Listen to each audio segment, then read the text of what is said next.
Hello, everybody. It is Coffee and Pan Dulce time, and I am one of the co-hosts, Jenny-Jaymes Gunn. Good morning, Christian. How are you? I'm trying to jam to this Selena. It's actually, I don't think I've heard this song before. So I've not heard I can't tell. A lot of songs I can't identify till it's a little ways in. I know I've heard it. I've heard living in San Antonio. Yeah. There's not a Selena song I haven't heard. Just saying that. Like I don't know all the names of them, but I promise you, I've been in a dance club where every Selena song has been played at least twice in my lifetime. I promise you. You couldn't get around it. It didn't matter what kind of club it was. Hey, just to let you know, before the pandemic, at Club Argon here in Charlotte, there was actually an entertainer, a female entertainer, a drag queen, that did like an ensemble of Selena. And I was like, oh my God, Anyway, all right. Well, anyway, welcome everyone. Hi, welcome to Coffee and Dulce, everyone. I'm Christian Cano, one of your co-hosts, along with Jenny Gunn, Mama Ruth, and Barb Bacon. We want to welcome you. Today is, I have to look at February 23rd, the last Wednesday of February. Happy Black History Month, everyone. Just a couple of days. Don't forget, you don't have to just celebrate it this month. We can do it all year round. And I did say that this is the first year that we did not have our show like we did last year about Black Latinos. Remember last year we had that show, and I apologize for not having that show, but we had that with Joe Oldham, if you remember, who passed away last year, and we will have it again next year. But it was a wonderful show. That technically, I think, was the last show he was on right before he passed away. It was. Yeah. It was. Yeah. He's missing. Yeah, it was. Yeah, exactly. And so thank you for those who are joining us on Facebook Live and also on YouTube, our video podcast, and also those who now listen to us on our audio podcast platforms like Amazon, Google, iHeartRadio, Apple, Spotify, and all of the other ones. So with that said, we are going to go around the Brady Bunch screen and introduce yourself so we can jump right into our topics. And we have a special guest of ours. So let's go. Jenny, you go first, and then Liz, if you don't mind going second. Is that fine? Sure. All right. Here we go. Hello, everybody. In case you don't know who I am or you're tuning in for the first time, I am Jenny-Jaymes Gunn. My pronouns are she, they. I'm heavily involved with Charlotte Pride here locally, many other LGBT events, including Stonewall Sports, Queer Society, and many other things, and try to stay politically attuned as well. Mainly for the show and just because I love politics and it affects our daily life. Speaking of that, I'm going to introduce our special guest, Liz. Take it away. Introduce yourself, and if you have any causes or pet projects that you believe in, like a national organization for women or anything like that, feminism, go ahead and tag that on too. Okay. My name is Liz Millsaps-Hagler. My pronouns are she, her. Native here in Charlotte. I work at 5 Points Realty. I'm a realtor, so we're heavily involved in Stonewall Sports as well. I'm on the Gold District Board, and I didn't occur to me to tell you this, but we're having our first annual Wake the Queen Festival this year, including the Wake the Drag Queen brunch during the festival in May. So that'll be fun. And I'm also an activist and advocate and running for city council. Excellent. Wonderful. Well, we very rarely meet native Charlottenians. So welcome. This is great. So it's like you're like a unicorn here in Charlotte. So for those... You had posited in the last show, I believe, how to pronounce the name of our fair city. And it's Charlotte, North Carolina. Charlotte, North Carolina. All right. Excellent. So I knew I heard it from somewhere. All right. Well, I'm Christian Cano, one of your other co-hosts. My buttons are Medicare for all or Healthcare for all, Moms of an Action, Gun Sense Legislation, and also in my heart, Black Lives Matter, who was on behalf of Joe Oldham, who was a guest of ours who passed away last year, a very dear friend of ours on the show.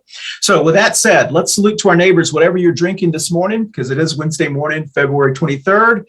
Salute to your neighbors. And also we do want to thank our Pan Dulce sponsor and supplier, Manolo's Bakery on Central Avenue here in Charlotte, North Carolina. Please visit your Black and brown small businesses during this global pandemic, or any small business. Support local. Manolo's Bakery will be having King's Cake. For those who don't know what those are, tamales, all kinds of stuff. That's leche cakes. They're known. Jenny, you were. Tell us about Manolo's, Jenny. I'm a big fan of Manolo's. One, because they support and our show, but also too, their food's phenomenal. I mean, if you have never stopped in the Manolo's, you should have your hand slapped or something. But anyway, I mean, just between their tamales, the different baked goods, I can only go in there so often because I will leave with a lot. I can just tell you that. But they don't do anything bad. Everything they make, you can tell, is made with a lot of love, and we should support our brown and black businesses, and anytime that you can, and you should always shop small and local. Exactly. As much as you can. There's no point in making those Bezoses and the Google machine a lot of money. They got plenty of money. Right. I promise you. Yeah, they don't need more of they've got plenty of money. Shop That's local. right. Yeah. I Exactly. didn't know they do king cakes. So, and I've got the Yes. baby, so I owe a king cake. So I'll be picking one up. Yes, every year they'll do that, and they put your order in. They're wonderful. They're great. So listen, we also want to thank our sitting host who never talk. St. Bernie is over there. He's got his Made in America with Immigrant Hands. That's actually from Manolo's Bakery, a sticker. And then also he's got the two candles behind him and a rosary, and he's masked up there. And we also have baby Trump Pinata, who's making an appearance again this year. So baby Trump Pinata has not been broken. He is there with the mask on to keep him shut, and he is with us. And I think he's got a Bernie sign and a Mom Cement action. Who would have known that he actually is? So let's jump directly into our 3 current events. Barbara Bacon started us on this, and 3 current events in 30 seconds or less. If you want to comment on any of those, or if you don't, it's up to you. First, Russia.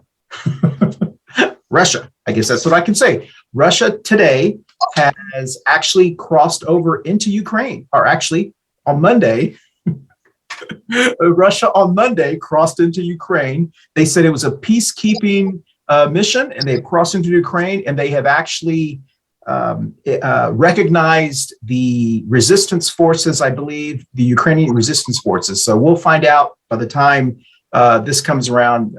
Who knows what's going to be going on. Second thing, the Freedom Convoy in Canada has been dispersed, and actually they're going after all of the individuals, even the ones that dispersed and thought they got away. They wrote all their license plate numbers down, and they're going to actually find them and go after them. So they're not out of. But more importantly, this weekend on Sunday, the first Freedom Convoy in America happened in Michigan, and there were 2 cars. So it was interesting.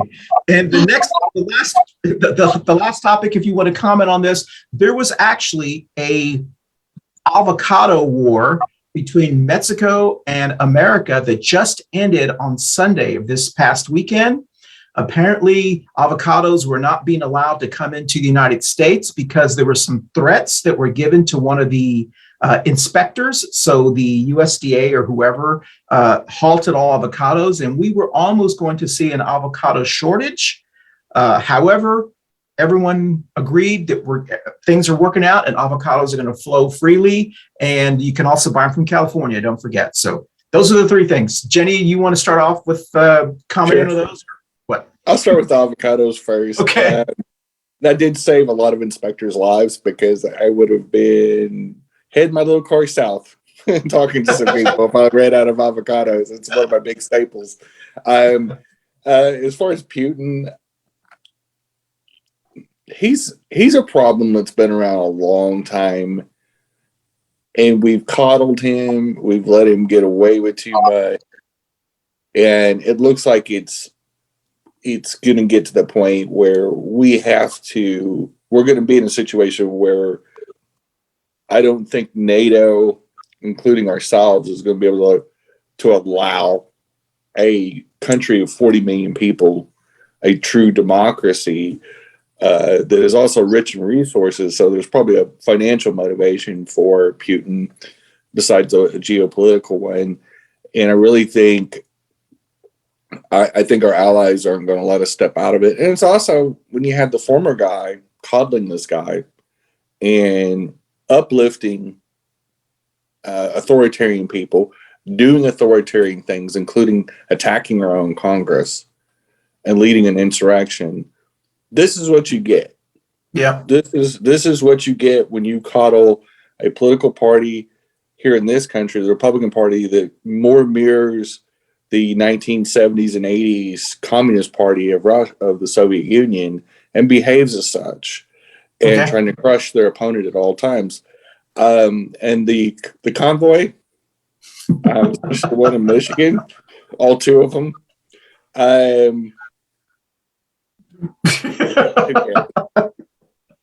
All right. How about the okay, well, that's all three of them. Liz, do you want to comment on any? Liz, do you want to comment on any of those? Sure, No? I have an opinion on everything. Oh, excellent. The tough part is it's sort of like Russia, but it really shows, especially the propaganda that's been going on this week, because they had said that they would start with the media propaganda and the whole, Ukraine's committing genocide and it's all fake and staged, and there's no free media to counteract it. So as many issues as we have with our media, it makes you realize how vital they are. Yeah. So the convoy I thought was kind of interesting. It drove my husband nuts. He was like, get him off there. But I thought, everybody on Twitter is always like, it's time to do a massive general strike. Yeah. I thought it was a good opportunity, had we gotten it together, just to take over their strike. And, because they actually had a lot of energy behind them. Yeah. And because of that, you can take over stuff and you can turn the message around. And I thought that would have been a good opportunity. I love avocados too, so I'm glad they're back. Well, hey, interesting comments on those. Russia, that's going to be very interesting to play out here. I am anti-war, but I think when you're dealing with someone like Putin, you've got to stand up to him because he will not stop. And so it'd be interesting how I've appreciated how President Biden has actually handled this, and it'd be interesting to see what happens. The Freedom Convoy, I'm really anxious I'm one of the few people who is actually excited about the Freedom Convoy coming to America, because anyone who's ever lived a day in America knows how hard it is to escape a tow truck. And these Freedom Convoy guys, they will have the tow truck patriots at them, and they'll turn around and go, where's my truck? Because these tow truck guys in America don't fool around. You block anything, they will tow you in a second. Anyone who lives in Charlotte, North Carolina, just try to park in Plaza Midwood. Anyway, you would not know that unless you know what I'm talking about. And the avocados, I am so I'm happy that they stopped this. The avocado industry, I think, obviously it's a huge industry, but this section where the avocados were coming from were drug cartels, I think, were having some arguments, and it was interrupting the inspectors' ability to inspect them safely. So the United States government basically said, you get your stuff together or we're not going to send our inspectors in, and they cleared everything okay. And it's interesting what will happen when avocados are at stake, but you can still buy them from California, by the way. So those are the three issues. With that said, You're mute. You're still mute. I sure did. We are going to take a quick pause for about 30 seconds, so we'll be right back. Thank you. Hey, I'm Christian Cano. I wanted to thank you so much for watching our Coffee Pan Dulce shows. I also want to thank you so much for watching us on our video podcast, which is on Facebook and YouTube, but also for listening to us on our audio podcast shows on your favorite audio podcast platform, like Apple, Spotify, Google, Amazon, Deezer, Podcast Addict, Podcast Chaser, and many more. Once again, thanks for watching us and listening to us on Coffee Pan Dulce. Bye, y'all. All right, thank you so much. And so let's dig directly into our topic. Our topic is... Well, wait just a second. Oh, go ahead. I'm sorry. Somebody on that we actually have to talk about first. Yep. Anyway, we have a special guest, and she has a big announcement. And without going into it, I will just let her self-announce what she wants to talk about. Excellent. What you doing, Liz? Well, hopefully, if the Supreme Court doesn't foul up my plans, I am going to file for City Council District 5 this Friday at noon. Oh, wonderful. Christian has me on here because we agree on a lot of the issues. I'm definitely Medicare for all. Just reading, there's a chance we might expand Medicaid here in North Carolina, and that will create 80,000 jobs. I'm pretty much, I'm the common sense for guns. But mainly, I'm running for city, so I can't really be affected a lot by Medicare for all as far as the city goes. So the big issues with the city are that they're not listening to the neighborhoods. They get the bond money. They come to us and say, "Here's what you want," and it's like, "No, you promised you would work with us." Mm-hmm. Also, the city, and it's important for people to know the things that the city controls. So the other next thing is economic development. And, Charlotte City Center Partners handles the special tax that people pay in certain uptown and South End. And they think people are coming back to uptown. Well, it's not happening. And in the meantime, we've had all these entrepreneurs pop up, and we need to support them and encourage them and build them steps to where they can grow their companies, as well as add innovative products like hemp products, 3D printing, especially for housing, to help solve our housing problem, things like that. So I'm really excited to be running, and I really appreciate you having me on the show. Yes. Yeah, that's wonderful. Well, that's great news. Well, Liz, we wondered what that Liz 5 meant. So I guess that is you're running for what? City Council District 5? Is that correct? In Charlotte, North Carolina? Okay. Matt holds that seat, and he is running for District Court Judge. So it's an open seat, and it looks like it's going to be a crowded field. So I really appreciate your support. Okay, so if you're watching us in Charlotte, this is Liz Millsap. She's actually going to be running for City Council at City Council District 5, currently being held by Matt Newton, a friend of our show, who's running for District Court Judge. And Liz, we've known you for a long time, and I think you're going to. You'd be a great person to represent that district. And also, if you are watching outside, how can people support you if they want to support you? I got a 6-digit website. It's liz4d5.com. So you can check out my positions and donate and find out. Excellent. All right. Well, thank you, Liz. And that's a great announcement. I know that you had already announced in December when filing began, but then all of the court challenges and so forth. And so everyone's kind of re-announcing. So thanks for being with us, and I hope you stay on the rest of this and talk about this. So, but it's great to have you on here. So we'd love to have you represent this. We got a lot of things in Charlotte that I think you can help out with. So great. Jenny, you want to add anything? I mean, I'm always fond of seeing, women running for office. I think, we had the Year of the Woman in 2018.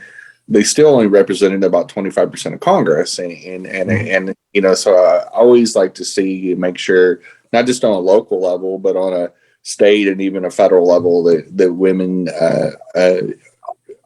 intersectionally run for office, trans women, cis women.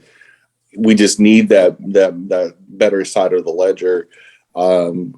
Clearly, we've had a lot of men get us into a lot of wars and a lot of other problematic things. So I'd like to see a little balance. Well, maybe, we always say one man, one woman from each state. Yeah. Oh, that's a great idea. Gender, non-binary. Yeah. Well, I think there's something to be said for some of the other countries and how they held up during the pandemic, and how a lot of the female-led countries did better than the male-led New ones. Zealand, New Zealand, exactly. Germany. I mean, you go down the list of deaths per million, and there isn't a female-led country in that top 10. And so it's kind of extraordinary how they talk about. We're digressing off the main topic, but I am excited for you. I think you'll do very well. It's a good district. I actually live in District 5 myself. I live in Cotswold. I guess I'm assuming if the lines are close enough to incorporate Cotswold. So I live east of Randolph Road on almost somewhere. It's Sharon Amity. So I live precinct 7. What is your precinct? Number 7? I have no clue. Yeah. Okay. Well, we'll find out. But listen, we've had this saying for the last 3 years since this show has been on about people running for office. And what is it, Jenny? If you're going to run for office, you got to show up for the interview. And Liz, I can tell you that anytime someone says they're running for office, the first thing Jenny and I do, or at least I know I do, is I go, have they been showing up for the interview over the last couple of years? Have they been involved in the community? Is it someone that we know? And Liz has been one of those persons that I have seen engaged in our communities, plural. And so, Liz, I think you are one of those candidates when you announced and when I heard you were running. And I know who the person who's running your campaign is. She's excellent. So I'm like, she picks really good people. I wish you the best of luck. But you got to win the primary first. So I know that you got to file. Primary is going to be in May, I believe. And so let's try to get her to win that primary. I think she'd be a great voice on city council. All right. So you guys ready to jump to the topic? Are we good with that? Jump right in. Right. Okay. So the topic is, what is the dumbest American state, Texas or Florida? Now, there are more in competition, to be fair. And I just want to let you know that on the scale of dumbest states in America, Texas and Florida actually don't come into the top 10. It's the other River Tucky states that Jenny talks about, like Mississippi and Louisiana. I think it comes in there. And I think even Oklahoma. I can't remember. There's a list that I can read. But the reason we wanted to talk about Texas and Florida, I'm a native Texan. I'm part of the Texas Resistance Force for those people who live outside of Texas, who are from Texas, who feel like we need to save Texas from the people who moved in and from the state. But also Florida, over the last couple of years, it almost seems like DeSantis and Abbott have been fighting to see who's going to be the dumbest governor. It's exactly. So go ahead, Jen. Since the pandemic started, so we're knocking on the door. Actually, we're into the beginning of our second year or third year. We've completed 2 years. The first cases hit our shores, arguably in January, but for sure in February of 2020. And it's like dueling banjos between those two governors. I mean, when one says one inane thing, the next time it's like almost that same day or the next day, the other one, their counterpart, says something unbelievably stupid. I mean, and they wonder why they're being challenged so much for their reelection. They're both up for reelection this year. Beto O'Rourke is the main competitor for Governor Abbott in Texas. Yep. And the new polling data that came out this last weekend, he's within striking distance. It's almost a virtual dead heat. Yeah. And they have not had it. We have not had a Democrat governor since Maura Richards. That's right. Maura Richards. I voted for her. Yeah, I mean, she was a fabulous lady, and and funny as hell. How could you not like Maura Richards? I mean, even if you weren't a Democrat, how can you not like Maura Richards? That's right. Her keynote speech in 1988 talking about George Bush having a silver foot in his mouth. Yeah, I mean, just decimated him, even though he won anyway. So, but I don't know. It's interesting because both. I'm going to give us some data, but before I give you the data, just your gut instinct. Let's go with you, Jen, and then you, Liz, if you want to comment. Which one do you think is I mean, which one do you think would be the dumbest if you just had those two? If you had to pick one. Texas. Texas? For sure. Okay. Yeah. All right. Definitely. Okay. So you would say Texas? Florida. Florida? Okay. Yeah. Very interesting. All right. So there are people that have been actually measuring this, and there are a lot of articles. Vanity Fair did an article about Texas and Florida trying to outdumb each other. And this was with COVID restrictions. Who could make the dumbest? I think the title of the article was who can outdumb each other with COVID restrictions. That was the name of the title. And they were talking about how DeSantis would do something, and then Abbott would do something, like they were trying to almost like, who could do the dumbest thing? Or I don't even know how to term it. So then I decided to look at maybe they measure them. And there was actually an article that measured states by SAT scores. It's kind of unfair to do SAT scores because it just depends on who takes the SAT. For an example, Alabama has the highest SAT scores in the nation, but only 3% of their high school kids take SATs. So they don't encourage anybody else to take the SATs unless you're in in the top percentage. Florida, for an example, has, I think, 76% of their high school students take SAT, and they don't have a really high SAT score, but they have a high percentage of people. Texas, too, has a high percentage. So it was kind of hard to determine that. So that wasn't fair. So I looked at IQ. There's a map that they do on IQ, and there's the states above 100 and the states below 100. And Texas and Florida both rank below 100. Texas is at 99.9. They're right below. North Carolina, just to give you an example, is at 100.4. So we're just right here. And then Florida is like 15th from the bottom, as far as IQ. Is that fair? Is that fair to determine that? I don't know. All I know is from social media, some of the craziest elected officials that we have seen and some of the wackiest things that happen, maybe it's just on my feed, is something happening in Texas. Either there's a guy eating someone's face in Florida, or there's a crazy real estate person flying a private plane joining the I don't know. So I guess it's subjective. And almost all of my family lives in Texas. So believe me, it pains me to see that Texas is ranked so badly. I don't know. What do you guys think? I don't know. I'm going to say two names. Yeah. On Texas' behalf. Rick Perry, former governor, who made George W. Bush look like a genius. Yep. And then Ted Cruz, Rafael Cruz. Yeah, it's just tough. I mean, you say hi to those two guys, and that'll stump them for an answer. They literally, like, Ted Cruz proves how stupid he is, but he also proves how gullible the Texas voter is. Truthfully, he's been elected more than once, and why people would vote for him, especially in 2018 when there was a very viable challenger that should have been the senator, and he's just awful. He left his dog during an ice storm with no heat. Not to mention he sucks as a human being, but then tried to blame the trip on his daughters and said, "Well, they play in the trip." I'm like, you're a U.S. senator. I don't know. It just to me is just so unbelievable that people even take him serious anymore. Yeah. I just don't know how you do it. Yeah.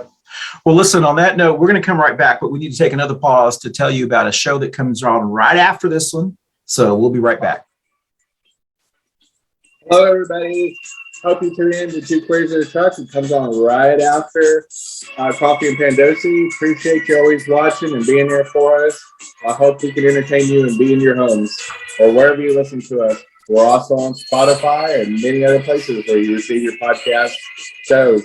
Thanks for listening. Bye. Have a great week. Bye, boo-boo. All right. Well, thank you for coming back. And Liz, I don't know if you have any comments on whether you think Texas or I mean, I guess this is kind of subjective now that I just said we're not going by SAT scores. We're just going by IQ. There's a lot more data, but this is actually funner talking about it this way. Liz, do you have any comments on that? Because I got a lot to say. Yeah, of course. When I think it really has to do with when I learned to Google Florida man, and then later learned to Google Florida woman, and that pretty much explains it all. I mean, all the crazy stuff comes up, and you're like, "Good grief, somebody did that!" And it's just unbelievable because you kind of have in your mind that it's mostly seniors and tourists and that kind of thing, and then you're like, oh, you forget about all the backwoods places and yeah. Google Florida man. So, well, yeah, and everyone now is going to be Googling. That's probably what Jenny's doing right now, but everyone's going to be Googling it. So listen, this is really tough. And the reason this is tough is because I'm a native Texan, so is Jenny. And I'm a Tejano. For those who don't know, we're actually going to have a show on what is a Tejano. And it is difficult for me because as a native Texan grown up and a person who left, I have had the opportunity to look at my former state from the eyes of what everyone else sees it. When you're in Texas, you're in that bubble. You don't realize the craziness because you're in it. But as I look into it, and I've been able to visit twice at the end of last year, my family there, and I asked them, do you not know? And they know, but they're like, they're in it. It's just kind of what it is. And then Florida, for an example, we spent a lot of time in Florida, and my sister lives in Tampa, Florida, and they're actually in it. And I think they know how crazy their governor is, but it's just like, we deal with it. It's just, there's just like acceptance of it. But I do think the reason I think this is very important, and I think it's important for a state like North Carolina, where I live, and I think all of us live, is because the business community, for a while there, when I lived in Texas and when I graduated, and I used to travel for a corporate job in the hotel business, when I said I was from Texas, people would say, oh, great, Texas. There was this positive it was a positive image that came from them. Now, when you travel and you say you're from Texas, people go, oh, that crazy state. And that actually starts to trickle down. So when you get media relocation people and so forth, it starts to become harder and harder to attract people to live in Plano, Texas. Or if you want to relocate your company, do you want to relocate them to Plano, Texas, or do you want to relocate them to Charlotte, North Carolina? Charlotte, North Carolina still has a very favorable, friendly atmosphere where there are people, if you're LGBTQ, especially if you're Black or brown, if you're more progressive or liberal, you may not want to move to Dallas, Texas, maybe Austin, Texas, but not maybe Plano or Dallas, Texas. And so I think that's why it's very important, because millennials are starting to make a decision where they want to move. I did read, and Jenny, interrupt me, please, because I'll start talking forever. I did read that a lot of Californians are moving to Texas. And if they're conservative, they're moving to the Dallas area. If they're liberal, they're moving to the Austin, Texas area. So these people who believe that Texas is becoming more conservative don't really understand the people that are actually moving there.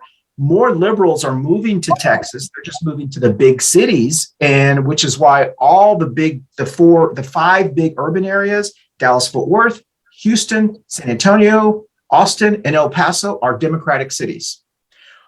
It's the suburbs, the rural areas like North Carolina, that are very heavily GOP. It's just as they voted higher percentages. And so anyway, that's my 2 cents. I've said a lot. Well, but I will say a couple things. Sure. One, there's kind of a urban myth, and I think Texas probably created it, that people sick of California are constantly moving to Texas. Exactly. California has been a high growth state, and in most years it's outgrown Texas. And for example, this last fiscal year in California had a $58 billion budget surplus. Texas did not. Yeah. And so a lot of times there's this idea that if Republicans are in charge, they're financially responsible. Typically, that's not the case. California puts more money, federal tax dollars, back into the federal government than any other state in the union. And so they're a lot. Yeah, the cost of living in the more desirable areas of California are expensive, but so is Texas. Texas, living in Travis County and central part of Austin, living ain't cheap there. It would you'd feel like you got a pay raise if you moved to Charlotte. It's that expensive. And so there's an absolute mythology that a lot of conservative Texans and a lot of Republicans have created this deal that Texas is a shining star. But quite frankly, a lot of times average income in most California major cities is way higher than Texas. Way high.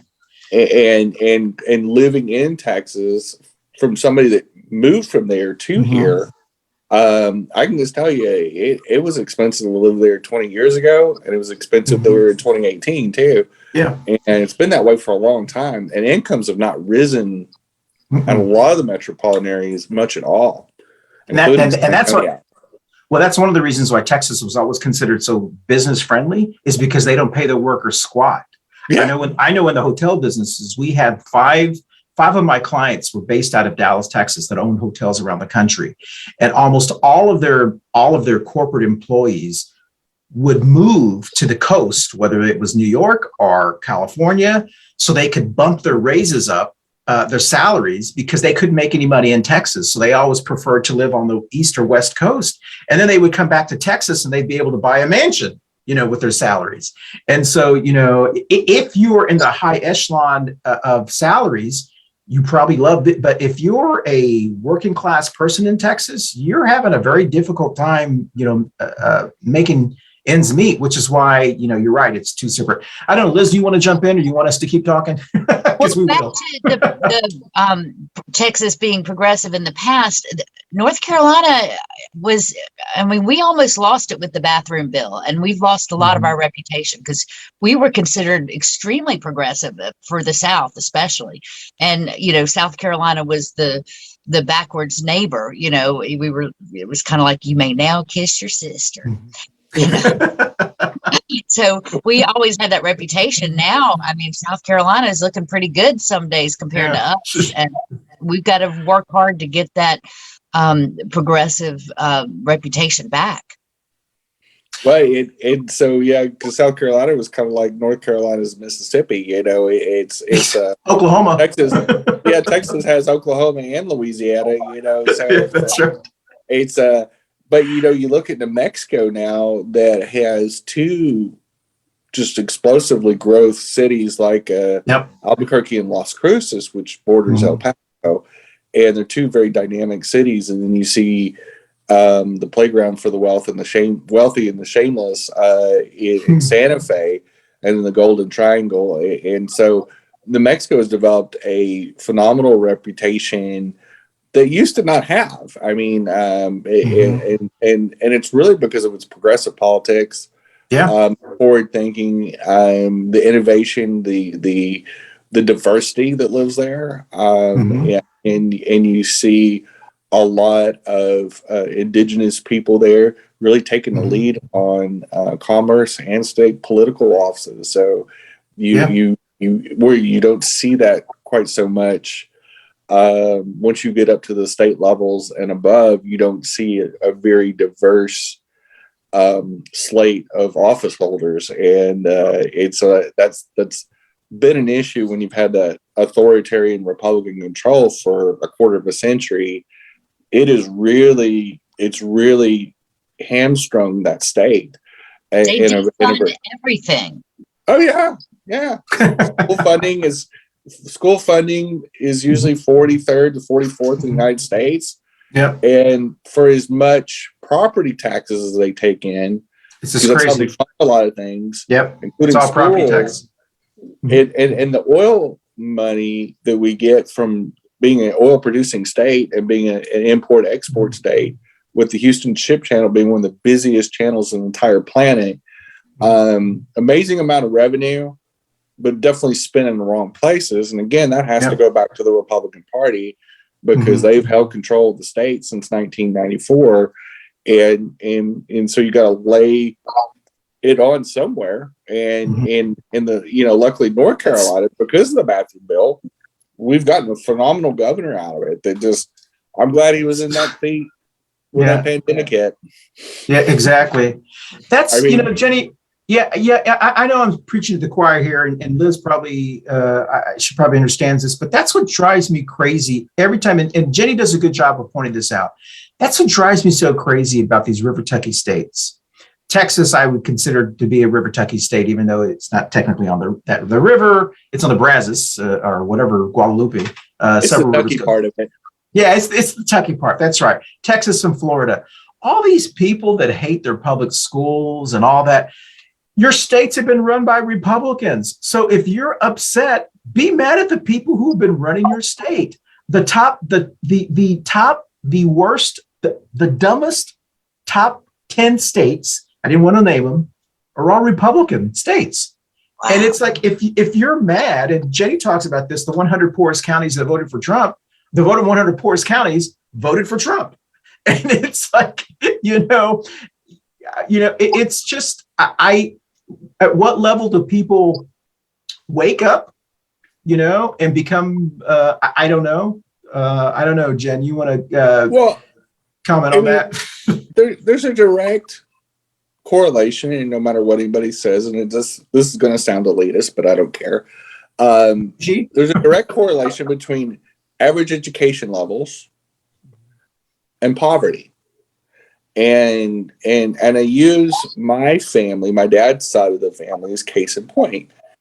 His parents were poor immigrants. They came over on a boat. Neither one of them had a high school diploma. They worked multiple types of jobs, never had any money. They died. They were born poor. In Germany, they died poor. They were never, but all 6 of their kids, including my dad, all had at least, my dad had the least education. He had a double major, and he graduated with ROTC scholarship and became a highly decorated military officer.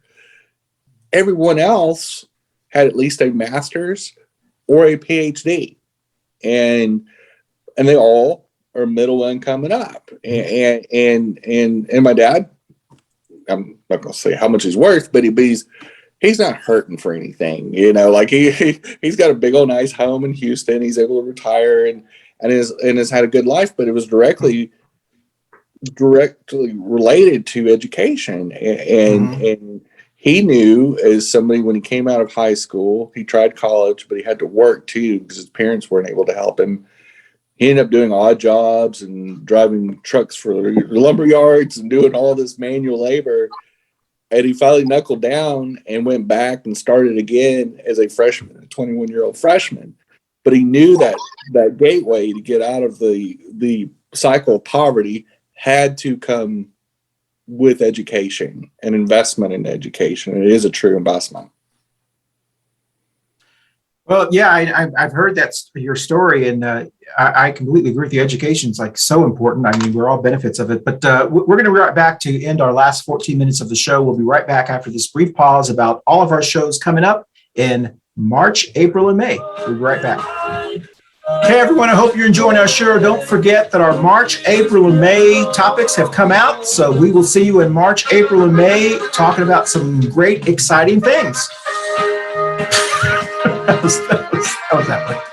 All right, well, welcome back. And listen, we do have some great shows coming up, as you just heard. But one of the really good shows that I think I hope you're going to be watching next week. Our show is actually going to be talking about the individuals who are against the Black Lives Matter movement, but now support the Freedom Convoy. So we want to ask, what gives? Jenny, it's like it's always kind of funny how it's political discourse when you attack a Capitol building.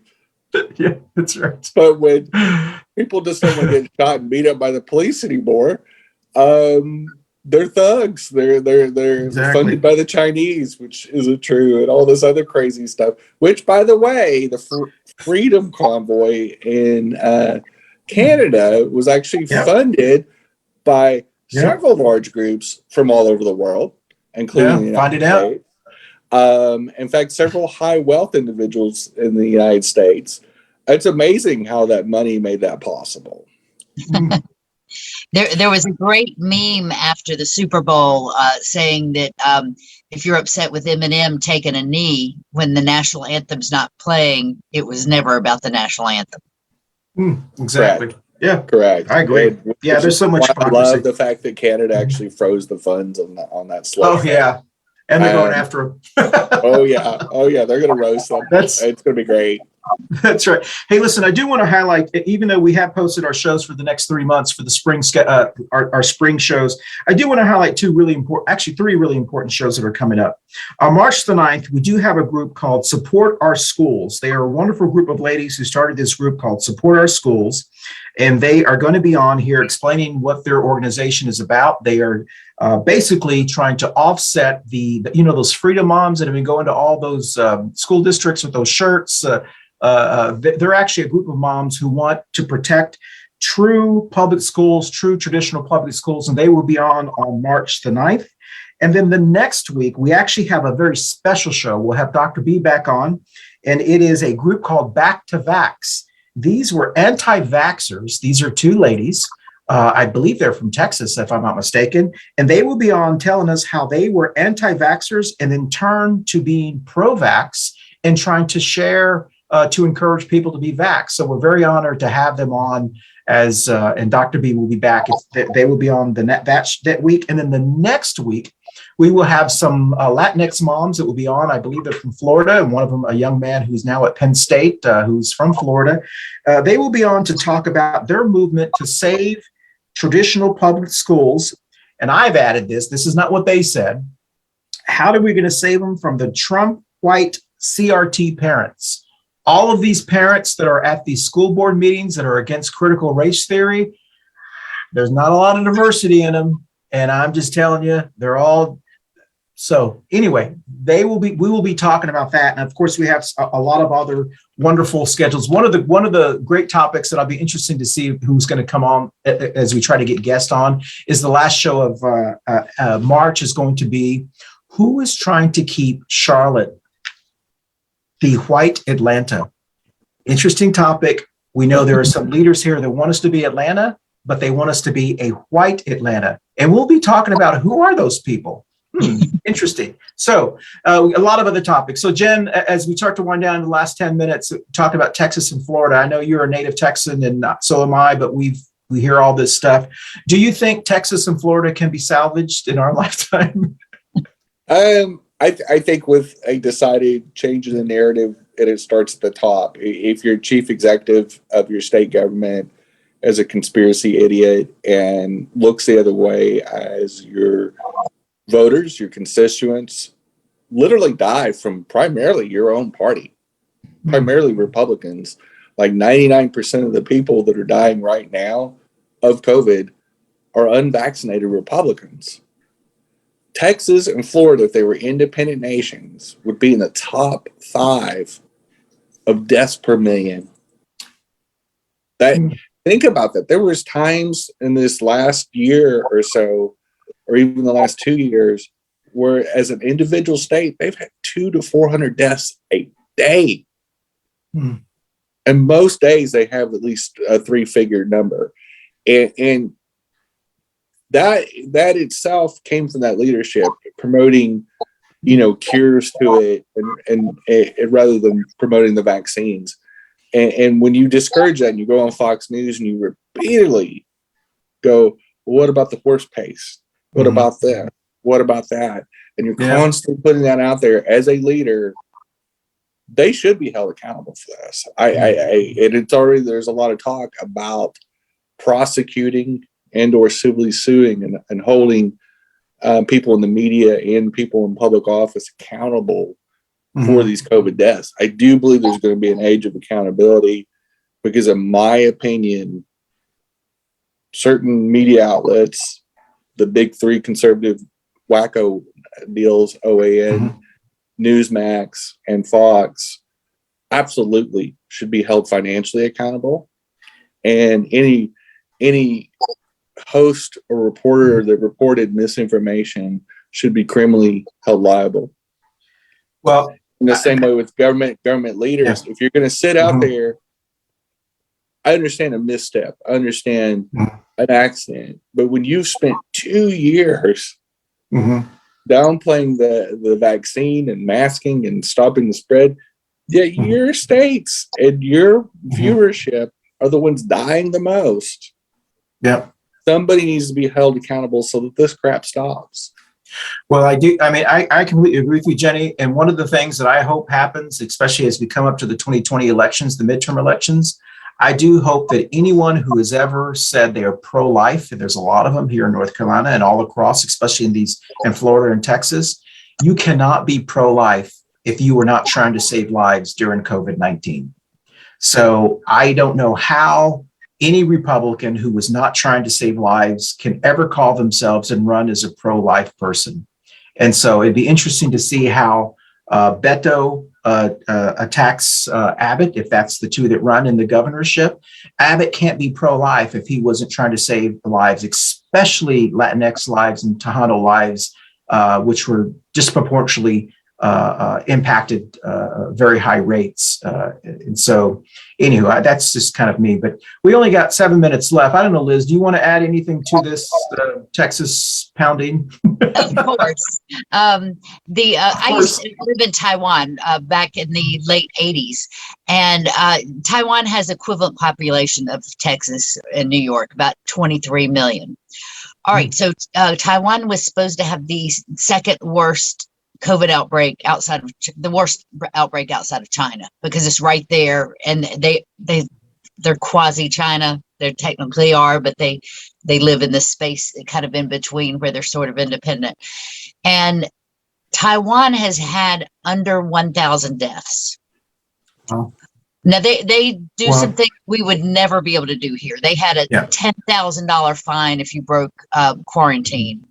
They have Medicare for all, nationalized health care, where they were able to compare the records to the flights and quarantine people like that. And they did digital tracing. But the comparison is that Texas deaths right now stand at 83,867. Taiwan is about 867, I think. So, yeah, it's just unbelievable. And yeah, they killed off their base. So maybe that gives us a little more of a shot, especially with our match coming in. I don't know. You must have been watching our shows over the last year, because we've been talking about. Yes, we've been talking about that. And honestly, the only good part of the pandemic, if there's going to be a celebration of death, I feel like I'm going to be struck down. I'm like, luckily I'm atheist, so Yeah, that's true. Okay, well.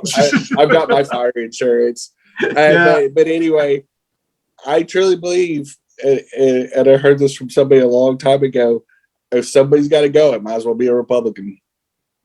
There are some leftist anti-vaxxers, granola heads. We call them, but not many. I mean, when you peel it back, you usually find out that they aren't. They're kind of the fruits and nuts, but they end up mirroring a lot of the things that Republicans and libertarians say, but they try to come off as hippy dippy.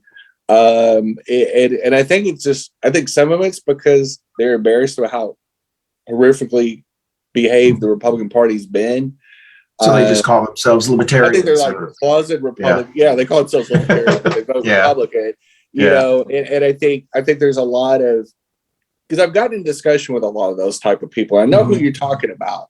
And when you peel it back, I had one friend in Texas get really mad at me for saying, well, if it quacks like a duck and it waddles like a duck, I think you're a mother ducker. And I do believe, even though I call you Republican and you deny it, you inherit everything that the talking heads say from the Republican Party. So, you know what I would I would really, you know what I would really like to see in 2024, because we only have a couple minutes left and we need to wind this down. I'll try to leave on a little bit of humor. I would really like to see a presidential candidate, preferably Democrat, who says, I want to succeed away from Texas.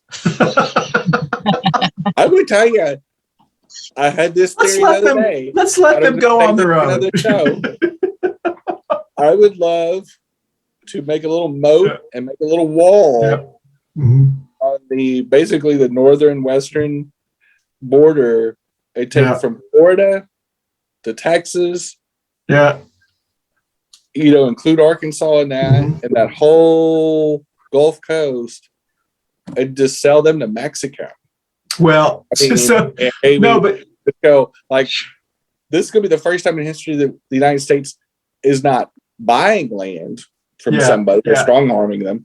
Is we've got a deal for you, Mexico. I have always, I think, and I'm actually a native Texan, and 90% of my family lives in Texas, and I would say that you have to treat them like a child and say, okay, I'm going to call your bluff, succeed from us. Go ahead. Bye-bye. We'll see you later. I guarantee you they would vote against it. Yeah. I guarantee you. So we should just call their bluff and say, no, I don't want relationships with, you know how many companies would move to North Carolina in a second if that happened. So anyway. Queen of the planet. Yeah, that's right. I'm selling all the deep south to Mexico, and I'm banning the Republican Party. You can have any other party you want, but no Republican Party. Well, I still think that Texas. I think that Texas and Florida can be salvaged. I think it's the millennials who are going to save us, the young Tejanos in Texas, they better hurry. And the Floridians. It will happen within our lifetime, Jenny. You and I will be at Fiesta one day going, there's a Democratic governor, and we'll be down in Florida and Key West going, I'm so glad they got rid of that DeSantis. I think it'll happen in the next 5-10 years. We'll see. All right. Okay. Well, we'll see what happens. Okay. So with that said, we do have to wind up because we do value our time. Once again, we do thank you for watching us on either Facebook or YouTube, our video podcasts, or also listening to us on your favorite audio podcast networks, platform, whatever it is. We want to thank those who watch us. We've got 27,000 over the last month, averaging about 5,000 a show. We want to thank you so much, and we will be back next week. But before we do that, let's go around and tell us where you're going to be in the next week. We'll start with you, Jenny, and then Liz, if you want to let us know. I'll be two places for sure. So I'm going to be on your screen in about 15 minutes with 2 queers in a truck. And then on Friday night, I have a fundraiser with Queer Society, and the proceeds go to Transcend, a local transgender support group. So we're having a Mardi Gras party with king cakes, food provided by Viva Chicken. We're going to have a murder mystery game because it's a New Orleans style murder mystery game. There's tickets still available, and if you'd like to join us, it's going to be on Friday night, and you can go on our page on Facebook called Queer Society Charlotte, and you can buy your tickets through Eventbrite. Excellent. Awesome. Well, this Friday at noon, I will be at the Board of Elections, and come join me while I register to run. And after that, you basically find me at all the forums. So look out for your local forums to hear what the candidates have to say. Very important to attend those. And Jenny, thank you, because you taught me another non-cuss word I can use, mother ducker. I've been practicing. I like I don't give a fork. Yeah. I tend to use very colorful language. Yes. The F word and the S word a lot. And so I'm trying to adapt my language for Christian because, he is a good Southern belle, and it gives him the vapors if I drop the F bomb. That's right. So I'm trying. Oh my goodness! I'll clutch the pearls. And we made that deal a couple years ago on the 2 Queer show, and I would not body shame and throw out misogyny. So you've done really good. Trying. He's a work in progress. And I'm trying to, keep my potty mouth clean. So at least on there. In person, all bets are off. Exactly. So I will actually be here in Charlotte, North Carolina. Camping season doesn't start for another couple of weeks for me, so I'll be here. But I do want to tell you that after last week's show, I have been picking all of the green M&Ms that I can find. Yes. If anybody watched last week's show, I just want to let you know that I am purposely picking up all these green M&Ms, and I Googled that when I told you last week, Jenny, when I was growing up, what green M&Ms meant. There was an urban myth if that was what I was told when I was. And also, I do want to let you know that as your city and state or municipality starts to release their mask mandates, as we start to come out of COVID, or at least they come out of, whatever the case may be, it doesn't mean that you have to stop wearing masks. You can still and you should still wear masks, preferably an N95 or a K95, yes, in areas that you feel uncomfortable. And also it protects you, protects other people. So just let you know, it doesn't mean that you have to stop. You can still do that. And I would encourage you. I will be wearing masks at least until the summer. And then I know next year, cold and flu season, now that we learned a lot about things as well. And so anyway, just to let you know that. So with that said, we're going to say thank you so much. And I'm going to see if I can be technologically great here with our music. You ready, Jen? Yes, I'm ready. Let's see if this works. Bye, y'all. What a perfect song. Bye. Hey, everybody. Thanks for watching. We appreciate you and how you turn out every week for us. And stay safe. There's a lot of Republicans out there. Bye. Bye, Jen. Bye, Liz. Bye. Hey, everybody. Coming up in the next 15 minutes. Stay tuned and hold on to your hat. Yeah.